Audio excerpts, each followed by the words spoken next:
A very good evening to you. Thanks for joining us on the Thursday edition of the show. I'm Yemi Adebayo. We continue with our countdown to the Olympics tonight. We'll also take a look at things happening here in Nigeria. We'll give you a slice of handball.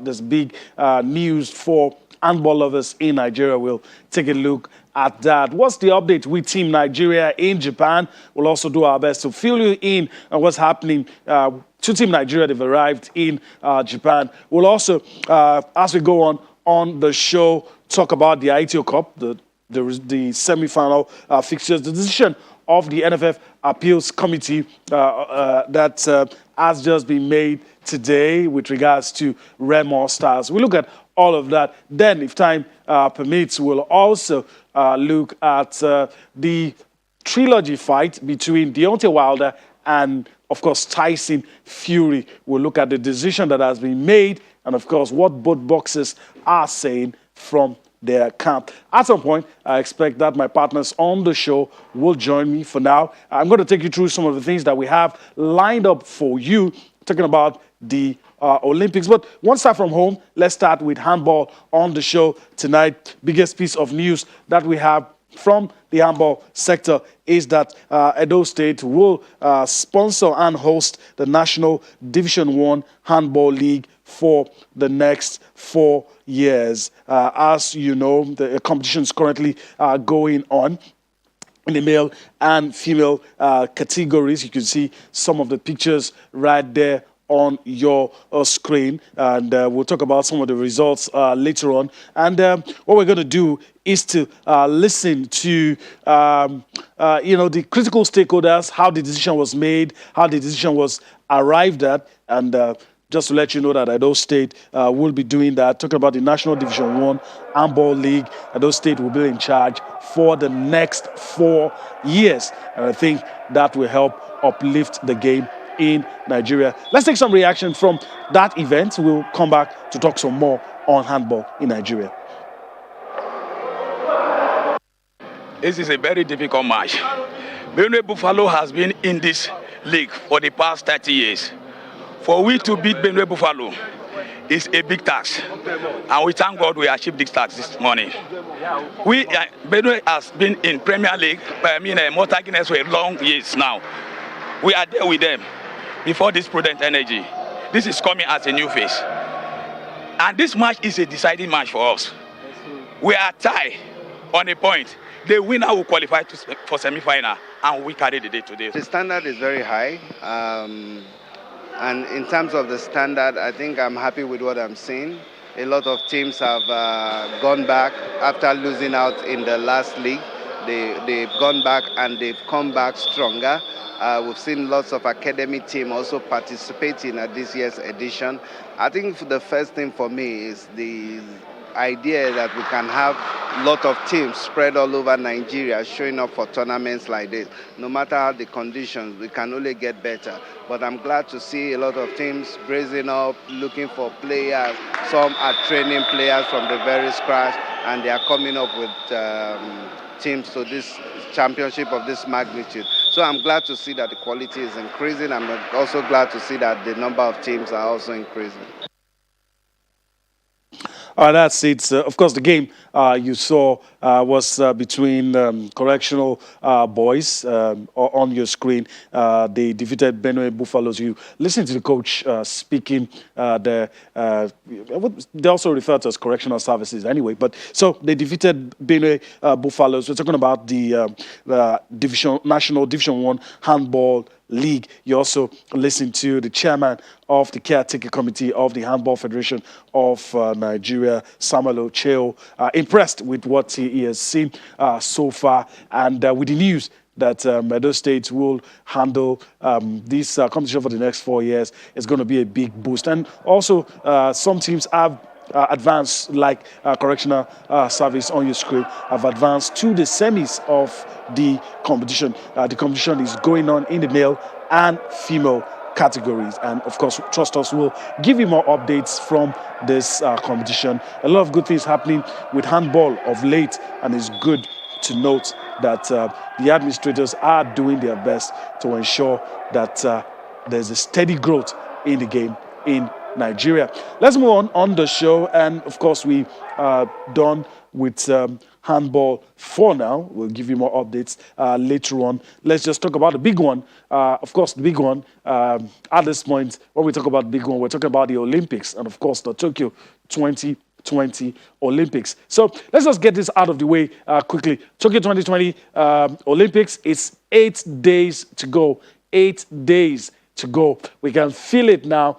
Just a little over a week, just 8 days, and now you could just count your fingers, and before you know it, everything will begin. We're hoping to see a glamorous opening ceremony ahead of the Olympics. So good one there, and we'll give you some of the stories around the Olympics. All right, let me bring in one of my partners on the show. Amos Joseph joins us tonight. Amos, greetings to you. Thanks for finding out time to be with us. There's a lot to talk about, but as usual, I like to ask my partners whether they're feeling the vibes or not. 8 days to the Olympics. Are you feeling it? Hi, Yemi. Good evening, Nigerians. Build up to the Olympics, not the usual Olympics that we normally have, but Yep. With regards to the COVID situation here and there, and the news coming out from Tokyo as well, it's not so good news, because we also heard about the spike in numbers of daily records, and a lot of people are pulling out of the Olympics. Oh, some say it's injury, some say they need to rest, some say they've been reported for health reasons. There's a lot happening. We should be happy. We should be excited. But back home, hey guys, everybody is excited. Everybody is happy. With regards to the teams that are building up with their preparations, everyone is looking forward to the Olympics. For me, I am looking forward to it. I'm looking forward to see the kind of unusual Olympics that we're going to have. All right. Well, looking forward to it. It's going to be an Olympics like never before. Nobody's prepared for this. So we'll see what the organizers can put together. Let's also look at what is happening right there in Tokyo. And Amos, I'll get your thoughts. First, let's talk about the torch relay. The torch bearers, it's a unique situation. Nobody's prepared for this. He made a return to the roads. He toured some parts of the Tokyo Islands, and of course, a bit subdued, talking about the torch relay. But it was a rare treat to see the torch bearers running on the road in spite of all of the... I'm very sure we're going to see the pictures as we go on. And like I said, a bit subdued, but all of this just shows you that in spite of all the stories we are hearing, in spite of the withdrawals, in spite of all the spike in number of cases, in spite of the restrictions, in spite of everything, we're going to have this. And the relay is going to take 15 days in Tokyo, because that's where everything is going to happen. But for me, sometimes it's very refreshing to see this happen. And you can see from the pictures, it's a bit subdued, but yet it has to go on. About a week ago, we heard that from the officials that they were going to scrap the Olympic torch relay in the capital city. But hey, here it is. Like we said, it's not the usual Olympic that we normally have. So we expect some of these changes. We expect unexpected. It's time to expect the unexpected, because you're never sure what is going to happen the next minute. But it's also nice that this is able to go on, with the people involved, just to get everybody involved, just to get the people a bit excited. There's something to always cheer about. Regardless of what the situation might be at the moment, this is just to show that, hey guys, the Olympics is going to happen, despite the government calling for like a state of emergency in that country with regards to COVID, but things are still, the proponents of the Olympics are still like, hey, we are going to have it anyway. People are complaining. A lot of people are like, oh, are you sure we want to go ahead with this? But it is what it is. Every rite, every ritual has to be done. This is like a ritual that must be done, right? So people are looking forward to whatever it is that they can come up with. They're just trying to get the excitement. They're just trying to put everybody in that same spirit to say, hey, guys, the Olympics is here. Let us have a feel of it. Let us even relax. People, just as people are excited that it's summer in some places, That's the same feeling. Regardless of whether there's COVID or not, life must go on. That's just what it is. That's true. That's true. All right. Let's talk about what you hinted about earlier, concerns in Tokyo, raising levels of anxiety about COVID-19. Let's talk about one of the hotels in Japan, in Tokyo, to be precise, where some Brazilian athletes are staying in a cluster. It has raised new concerns as, like you rightly pointed out, we've witnessed a spike in the numbers. The organizers have promised us a safe and secure Olympics. The Olympics has not started yet. Then we're having this, where dozens of Brazilian Olympic members are staying, and there are new concerns now because of this issue where there is a spike in the number of cases. 7 staff at the hotel in Amamatsu City, southwest of Tokyo, where those Brazilians are going to be staying, have tested positive. And that is raising concerns. I mean, if I was there, if I was part of the team, I'll be worried myself, everybody, like, if you look at the numbers, it was reported that about 1,149 new cases are being reported in Tokyo as of Wednesday, which was the highest number since 22nd of January. So it's a cause to worry. Anyone who is worried right now, I mean, you can't blame them. It's justified. People have got their lives. It's just to be fair. All right, I agree with you. It's justified. But let's switch our attention to that story that's not palatable and talk about Team Nigeria. They've landed in Tokyo, Japan, and they were received by Nigeria's ambassador to Japan, talking about Abubakar Hussaini. He received them. It was a good ceremony, colorful one, and he had some words to say just as he welcomed them. Let's just take some reaction from that reception held in honor of Team Nigeria. We'll come back to discuss some more about the Olympics.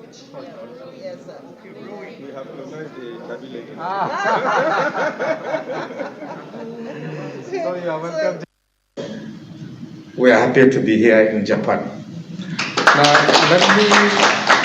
let me again at this juncture seize the opportunity to congratulate each and every athlete that is here at the moment for emerging victorious to come and represent Nigeria at the various levels of events.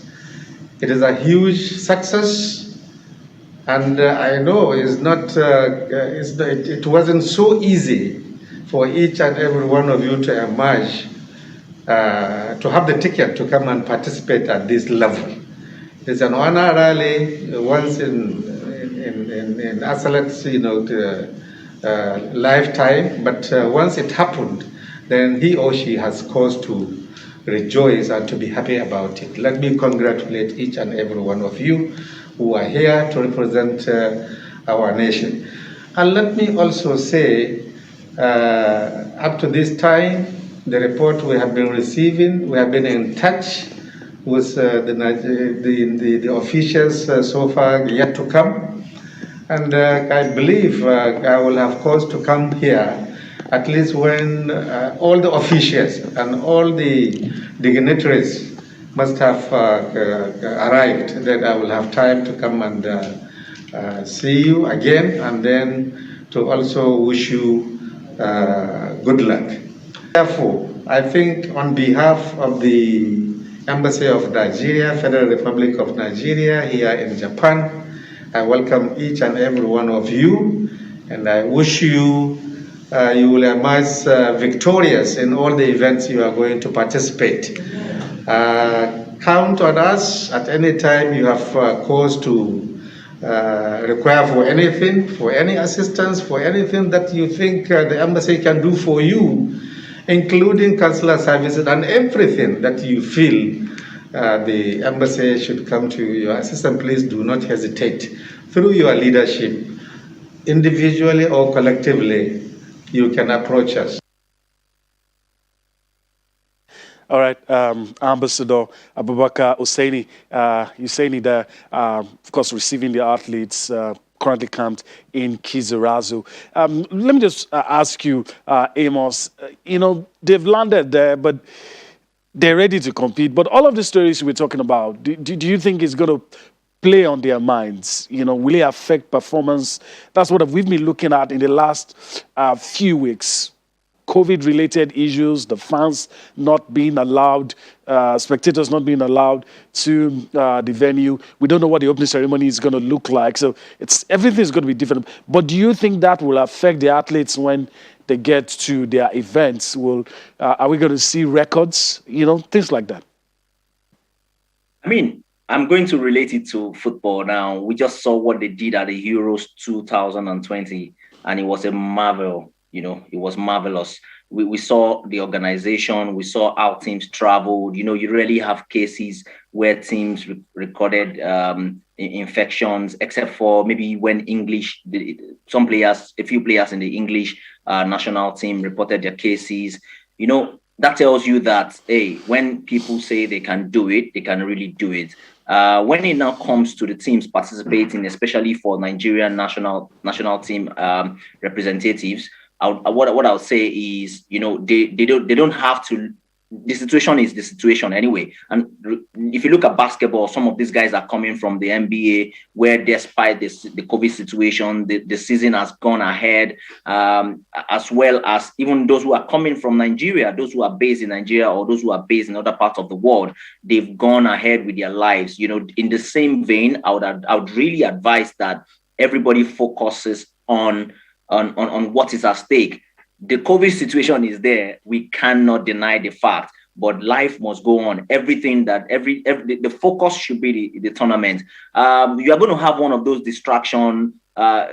You're going to have people whose movements are going to be curtailed. You're going to have people whose movements are going to be restricted. So they should be ready for this. This is a lot of psychological tests. People are going to be put to a lot of tests this time. It's not going to be business as usual. Everybody needs to put their minds to this point. Everybody needs to understand that, hey, it's not the regular time where you can jump around. It's not the same time where you can just imagine earlier today, the United States, one of the basketballers representing United States, was reported to have a health situation.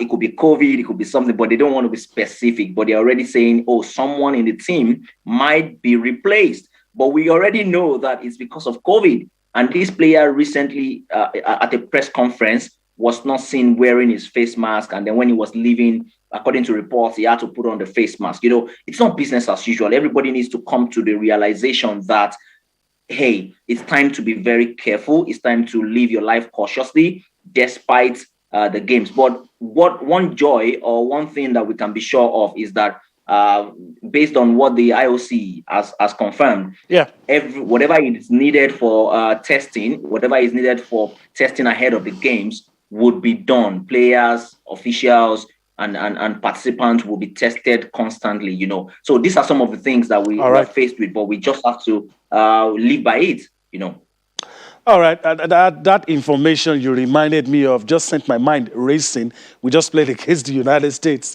recently. I don't know if the affected player was on the court, but that's for laughs anyway. Hopefully, hopefully it's just a scare. Hopefully just a scare. But before we leave this little matter altogether, what will be your definition, or how do I put it now? What kind of performance to you, and I need a quick response before we go on a break, what kind of performance for you will be a good outing for Nigeria in terms of a medal haul at the Tokyo Olympics? Let's not put too much pressure on the team. I'm not one of those people who try to put pressure on the team, especially when we already know the approach. I wouldn't mince words here. Our approach to tournaments is always not the best. Our approach is never the best when it comes to going for tournaments. So if these guys get to the tournaments or the championships and then they struggle to achieve something, but what we would like to see is turn up with good performances and then give your best, fight for medals, whatever it is that they are able to come up with. We should be satisfied, but we know what the benchmark is. We don't want to go below. There are some sports or there are some games that All right. we know for sure that getting a medal will be very difficult, All right. but we are hopeful and we are optimistic. Somebody like Haruna Kadri right. is like the whole, Okay. the entire of Africa is on his shoulders, All right. So it's a tall order, All but let's just stay hopeful, right? Let's say hopeful. Amos shying away from saying something, but I understand. We need to go on a break. When we return from that break, Amos, Joseph will still be with me, and we take a look at other issues apart from the Olympics.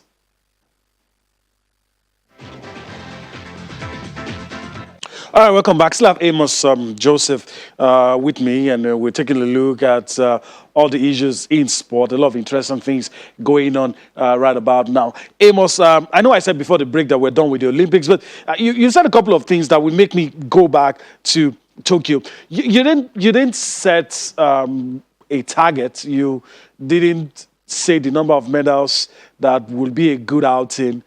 At least I expect that coming back with nothing, everybody will agree that that is bad, and hopefully that will not happen. But let me ask you pointedly, which events do you think will stand a chance? A lot of people, let's talk about basketball, for instance. A lot of people are beginning, we've played against three teams, two very solid teams, United States, Argentina, we beat them. Then the second string Australian side was a blowout. But people are beginning to think that basketball team might get to the podium. I want to talk about the basketball team. Then if there's any other event you think we might get something from. Honestly, you're trying to put me on the spot.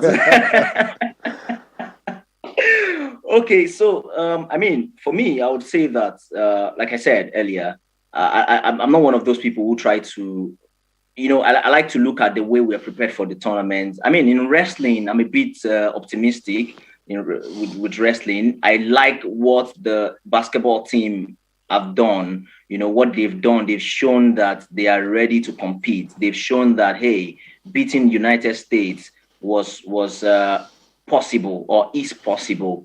And then in the game against Australia, we felt like back of cards. But, it can only get better. Right, as they go into the tournament, as they go into the championship, they will surely improve. And then that gives us a glimmer of hope that we've got a team. At least we can begin to say, oh, this team will try, this team should try. But I'm more sure of the guys in the wrestling team, and maybe just maybe.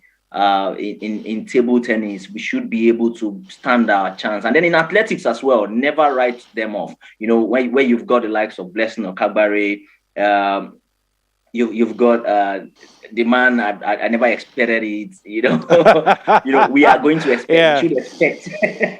We are expecting. We should expect some medals. We are expecting. Sure, trust me, we are expecting. Yeah. Definitely.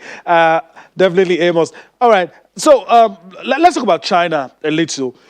Usually at the Olympics, these big countries, because they'll be participating in a lot of events, they do have the chance to end up at the top of the medal table. You're looking at Australia, America, Great Britain, China.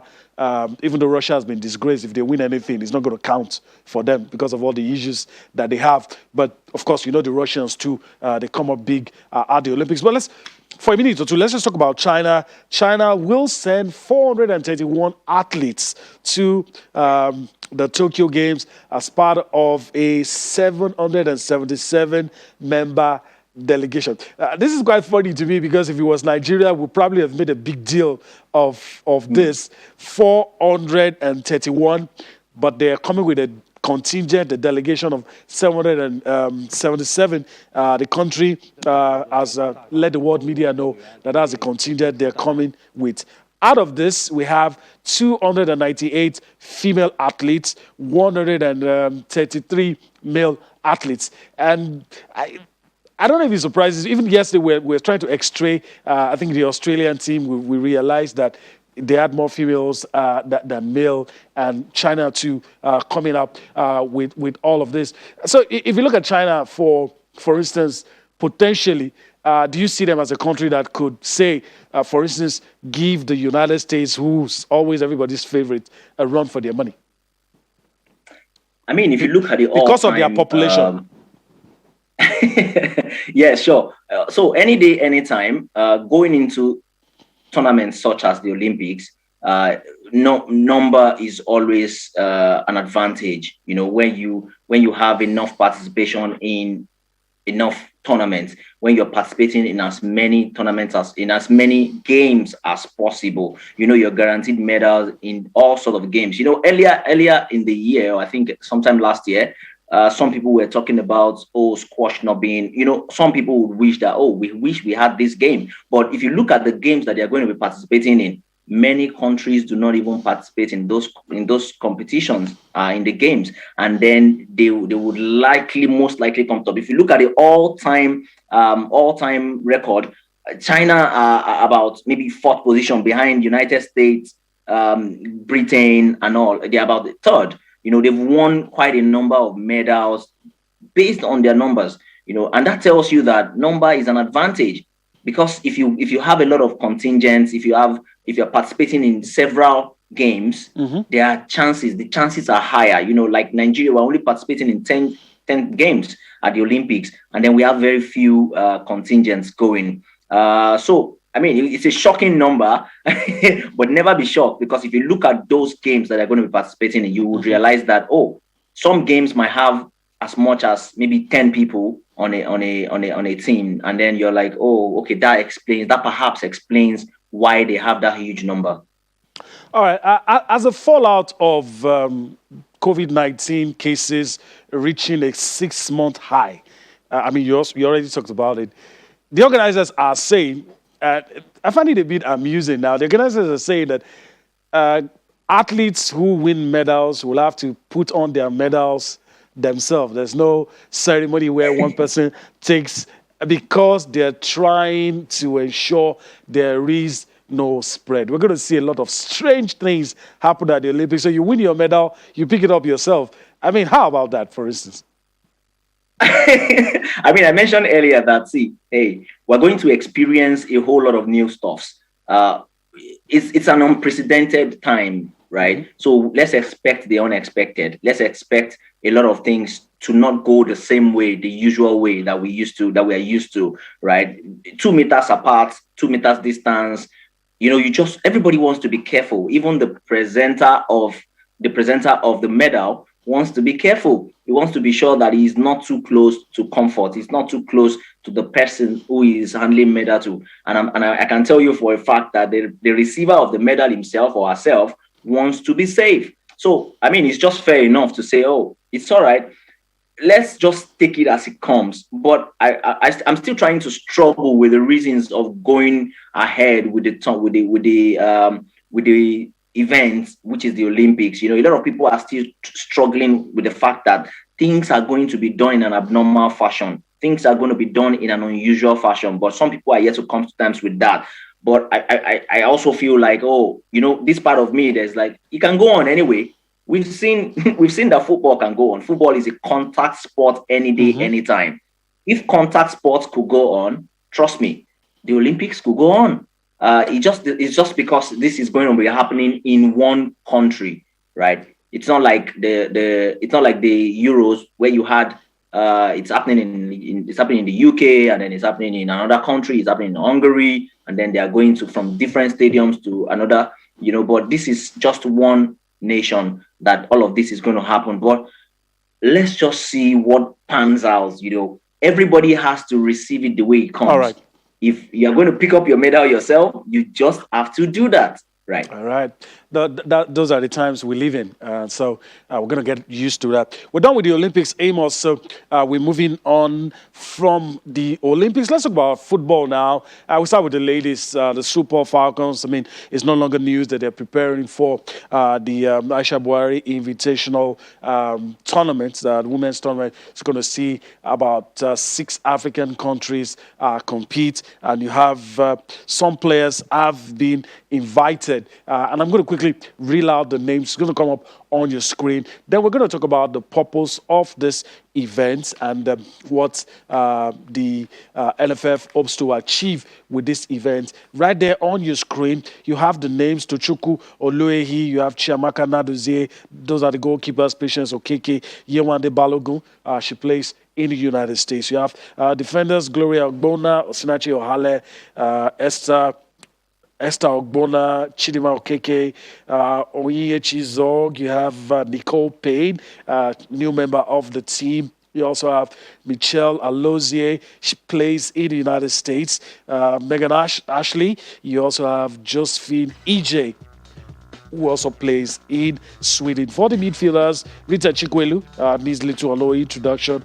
Ngozi Okobi Oke Ogele also played in Sweden. Tony Payne, Mowadinola Dada also who plays in Watford. The forwards, Shidat Ajibade, Francisca Odega, Gift Monday, Joy Bukiri from Bayelsa Queens, Uchenna Kanu, Ibere Oji, Idi Abasi, Umotong, Evelyn EJ, and a return that has been clamored for, a return for Desire Okparanozie. So those are the players invited by the coach, the list for the tour in, I think, about 8 days in Austria. All right, so let me get your thoughts. Maybe you start with this. A lot of people have asked questions of late why she's not been included. Is there something else? Is it because she voiced her opinion on certain issues? But I guess all of that is laid to rest now that she's invited. She has seen it all. We have to also agree to that fact. Whether she's in the team or she's not, we must understand that there's an issue. There was a pending, or there was an issue. Let me put it that way. There was an issue. She was in the news, which didn't go down well with the administrators, and the new coach has decided that, okay, I'm going to bring her in. That's for the coach to decide. But I'm glad that she's in the team, which gives us some form of news that, okay, things are getting cleared out of the way. Another interesting fact from this team is that about 12 of them are going to be making their debut or have earned their first call-up for the national team. Some of them have never represented Nigeria before. We saw the friendly they played in against America. We saw how the ladies fouled out. We saw how they were all gingered. The likes of Asisat Oshuala, Ajibade, and the new players as well. That's what you want to see. You want to see, we've always clamored that let's get our best legs wherever they are. For some people, it's still a problem, right? But, in recent time, people have been saying, in basketball, how come all the players are foreign-based, right? So, but the purpose of this tournament is just to make sure the girls are galvanized together, set up a team afresh, make sure that you have a team that can compete. For me, it's good preparations, right? For whatever it is that is coming ahead of time. Get to know your players on time, just so that whenever there is any serious tournament, because you don't always have that window open. And when you have it open, you have to take advantage of it. That's the essence of having such tournaments, if I don't want to care about the name of the tournament, but what I care about is that the ladies are going to be, or the women are going to be playing together. They are going to have time. The coaches are going to have time for the team, and then they can build whatever it is that they want to build in time. So it's an opportunity for the team to come together. We all wish that we had the Super Eagles, the senior national team, come together, but what we saw in the friendly against Mexico was a B team, rather, right? So it's an opportunity for the ladies to gather once again. All right. We're happy with that. A quick one before we leave the Super Falcons altogether. I need a quick response on that. Do you think our dominance in female football is threatened in any way? Do you think we need to step it up in terms of preparation, in terms of development programs with female football? I'll relate what you've just asked me to a recent article I read about Asisat Oshuala, written by Shino Okeleji. You know, she made mention of the fact that the women do not get as much opportunity as the men, and that is 100% fact. You know, everywhere. I won't put it only on Nigeria. I'll put it on Africa. Actually, you know, you don't get as much chance. You know, in different parts of the world, you see what they do. You see how competitive it gets. You see, it will shock you, or it might be surprising, or it might be news to some people that in some countries the male earn as much as the female, as the women team earn. You know, so there is no disparity. There is no team is more superior to the other. Equal opportunities, equal chances. They are all representing the national team. And when it comes to preparations, I can tell you that the women have not always had it good. It's just, you know, we've got, like people say, we've got this Nigerian spirit, that can do spirit. People just lift themselves up. But it will be nice, or it will be nicer if the NFF, if the federation can take more seriously developmental programs for women, and especially young athletes, young footballers as well, young male footballers, young female footballers. Please let us come up with, it would be nice if the NFF, the federation, comes up with developmental programs. Just so, I mean, if you look at the league, there are many young ladies, young women in the league who are playing in the female league, and they're doing very well. Yeah. If you look at the teams in Lagos, if you look at the teams in wherever it is, every state, whenever they play, whenever you watch them, you're like, oh my God. For those of us who don't watch women football is very interesting. You'll be shocked at the skill. You'll be amazed at the skill that these women display. I agree with you. And you'll be like, what's going on? Why are we not harnessing? So someone was telling me, I was having an interview with someone recently, and she was like, we are in a world where we don't harness our talents enough. You know, so we need to take seriously developmental programs. All right. If we must grow from where we are, wherever we are right now. Other nations are catching up with us gradually, you know. All right. And that's why we can't compete when it comes to the world level, because we are far behind. And that's the truth. All right, that's the truth. I mean, nothing else to add. A very good summation of the situation with women's football in Nigeria. But speaking about football on the domestic scene, let's just show to our viewers the semi-final fixtures for the ITO Cup and tell you what's going to happen. FC Robo Queens will be, the games will be played on July 18th. FC Robo Queens will be up against Edo Queens. That game will be played in Akure. Then the second semi-final, Bayelsa Queens will play the winner of the fixture between Bright Future and Rivers Angels. At the end of the day, whoever wins that fixture, the game would be played in Uyo. So that's talking about female football in Nigeria. All right, let's move on and talk about, of course, the much awaited decision of the NFF Appeals Committee. There was a time the game between Remo Stars and Bedell Insurance grabbed the headlines for all the wrong reasons. And it took a while, but the NFF Appeals Committee sat on the matter, and of course they come out with some decisions. We're going to stay on this, but let me just quickly read out their findings. What you have on your screen, it's the decision. We'll stay with it, but let me just, their findings, they listed out 6, but it's important I say, I read out the findings, then we go to this. But quickly, let me just quickly read. The committee formed as a fact that Remo Stars officials and supporters encroached into the field of play. These findings are the things that form the basis of the decisions. The match was disrupted due to, those are their findings, due to encroachment and violent conduct by officials and supporters of Remo Stars. Remo Stars breached COVID-19 protocols, that the bus belonging to Bedell Insurance was damaged by supporters of Remo Stars. All of these things I just read out are the findings, that the phones and cameras of the appellants, players and officials were damaged. All right, and they also said Bedell Insurance did not tender in evidence particulars, receipts of medical bills to justify their claim of 6 million as medical bills. All right, so these are the findings. Now let's take a look at the decisions as we have them on your screen the decisions of the appeals committee. That appeals committee had 7 members. The chairman was Barrister Ibrahim Edimak, and had 7 members. So the decisions, let me read them quickly and allow Amos react to these things. The appeal of Bendel Insurance FC partially succeeds.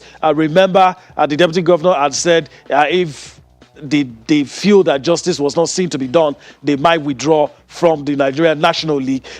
We're waiting to see what he would say after this decision. But let's continue with it. That the appeals committee said that the appeal partially succeeded. The respondent, Remo Stars, is hereby fined a sum of 200,000 for damage caused to camera and phones belonging to the officials of the appellant, that's Bendel Insurance. The committee hereby awards the sum of 500,000 as cost against the respondent, that's against Remo Stars, to be paid to the appellant, that's talking about Bendel Insurance, and the sum of 100,000 is hereby awarded as fine against Remo Stars. We're going to add all of that up and talk about it. Amos is still with me. We talk about the fallout of all of this decisions, but we need to go on a break right about now. And when we return, we have just a few minutes to wrap things up on the show and properly dissect the decisions from the NFF Appeals Committee. Let's go on that break. Come back for more on Sports Tonight.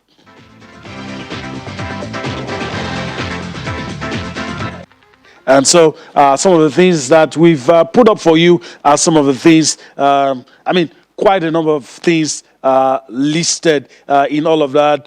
Something said about that Bendel Insurance has also been warned against their conduct. They should desist from taking decisions that can bring the game to disrepute. They also say an appeal against this decision could go to the Court of Arbitration for Sports. Maybe if Bendel Insurance is not happy with this, like you have on your screen, they are warned to desist from conduct likely to bring the game of football into disrepute. Amos, I know we're pressed for time, but I want to get your thoughts on all of this. I read some of your comments when all of this happened. You obviously, like many of us, didn't like what happened. But what do you make of this judgment? It's already been made, and whatever we say is our own opinion. We're waiting for Bendel Insurance, whether they will appeal this. Maybe they want something stiffer than this. We do not know. But what do you make of all of this as we prepare to wrap things up on the show? You can't ask for too much. It's unfortunate that we are in a country where the simple things become problems, right? Where people, if only simple things such as, do not encroach. It's not to say that these things don't happen in other climes, right? It's not to say that we've seen leagues go on in other places and there was no encroachment. There was nothing like, referee is beating or something. If we can avoid all of these things, we won't be having all of this discussion. Like, a team is fined, it's £1 million, £1 million naira, banishing the team to Akure. Like, these are okay, right? These are okay, but we just must solve the root cause until, like people used to say, until we have a very stiff penalty, such as punishing the team, point deduction, and then maybe it causes the team relegation, then we will begin to take these things seriously. This is not to say that it's not going to happen again, but Bendel Insurance, we all heard what the state governor, the deputy state governor came out to say, that he wants a very stiff penalty, that he threatened to pull out of the league if they don't take care of their own. And I began to wonder, why is it that the Nigeria Professional Football League, the NNL, why can't we just organize our asses? Why can't we just get things running smoothly in a season and then everybody goes home happy? These are just trivial issues that we shouldn't be discussing on TV. These are the kind of issues that that we should that should be behind us already. This is 2021 already. If you look at the game and if you recall why there was encroachment, it's just funny that those things are laughable, right? Even in forms that they play on the streets, it's not like this. You know, you're beginning to laugh and say, why do we have these things happen in a league game? Mm-hmm. But trust me, on the day we do whatever it is that it did to something like what was done to Juventus, deduct the points, relegate the team, it won't happen again. Trust me.